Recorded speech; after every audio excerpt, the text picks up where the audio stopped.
time to get grateful, people. Give me something. Yo, yo, yo, what it do, baby boo? Dustin King here. Gratitude Challenge 2020. Vente. I'm starting to feel a little out of my dumpiness, so that's great.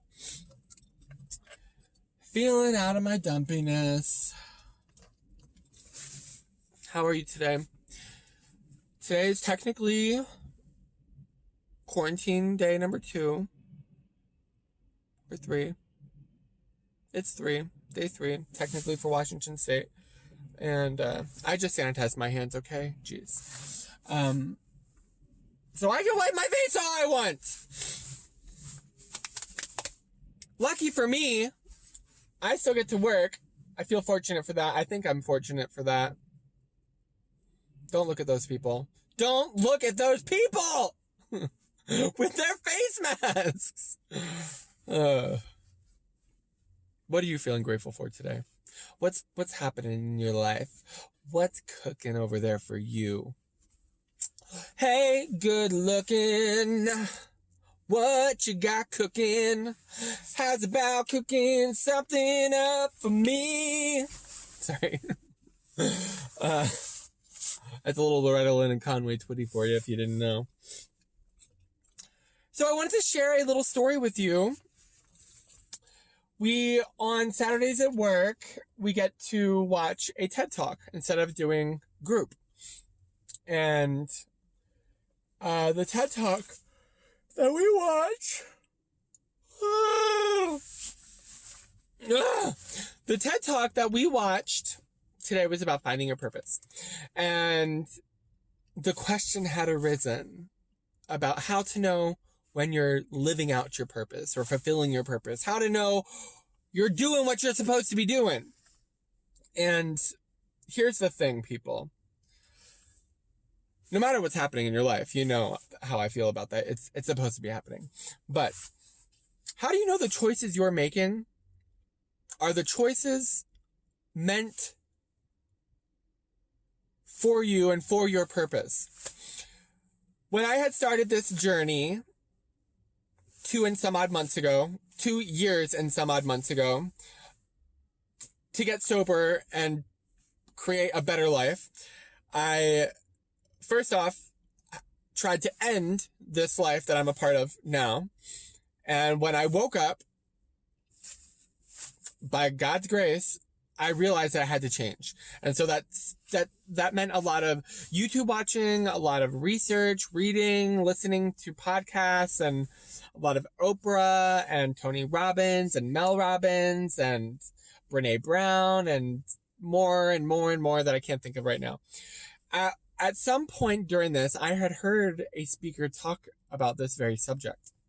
And it's something that stuck with me and that I love so friggin' much. How do you know when the choices you're making are for the good of your life and for the good of your purpose? This is how you know.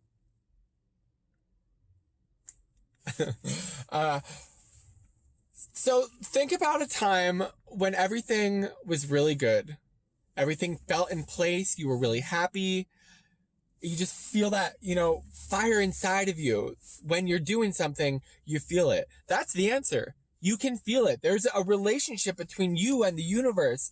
There's a relationship between you and God, a relationship between you and a higher being, an all source, one being, whatever you want to call this thing, you are a part of it. And you get feelings from God and from the universe. So when you're doing something really good, that kind of lights your fire, you feel that energy. You feel the goodness. You feel like you want to keep going and keep learning and keep getting deeper and deeper into whatever you're doing because it has lit a fire up under you. That's how you know what you're doing is aligned with your ultimate purpose. And how do you figure out what it is that's supposed to be doing? You gotta try things. You have to try new things. You can't just be stuck and stay stuck and hope everything's gonna change. It's not going to change. It's not gonna get better until you start making it better, until you start making the decision to change and to try new things and to figure out what lights that fire. That's how you figure it out. And then when you find the thing that fills you with energy, that makes you feel excited, that makes you want to jump out of bed in the morning, you keep on going and you keep on doing that. That's how you do it, people. That's how it's done. So when I decided, when it had finally hit me 3 months or so into my little journey, that I wanted to become a motivational speaker, I found out how to get involved more in speaking. And that's how I found Toastmasters. Then I realized I wasn't being fulfilled by managing Gap, the clothing company. Sure, I was helping people a little bit here and there. Excuse me, I'm so sorry. Sure, I was helping people a little bit here and there, you know, find their perfect fit or wash or whatever. But ultimately, I was not feeling fulfilled. I wanted to help people. And what do I know best about? That's turning your fucking life around and living a life of destruction and addiction. So that's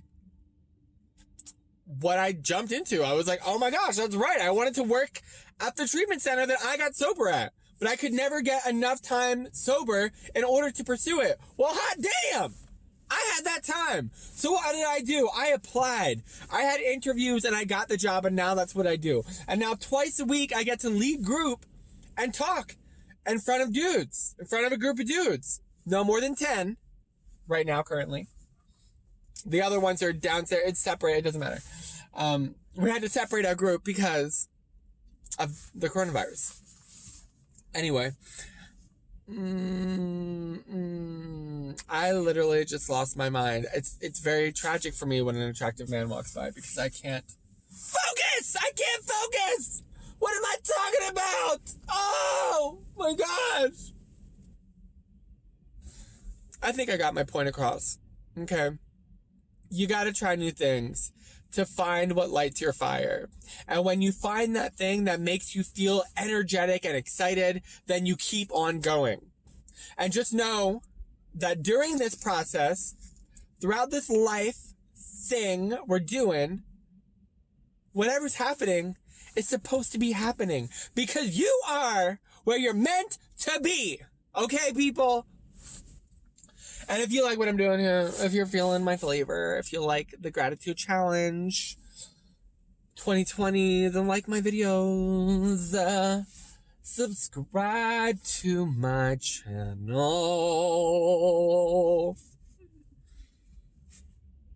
and share it with the people you think could benefit from having a gratitude practice in their life. Dustin King here. Thank you very much for watching. Thank you, Jesus. Thank you, subscribers. And you have a wonderful rest of your evening.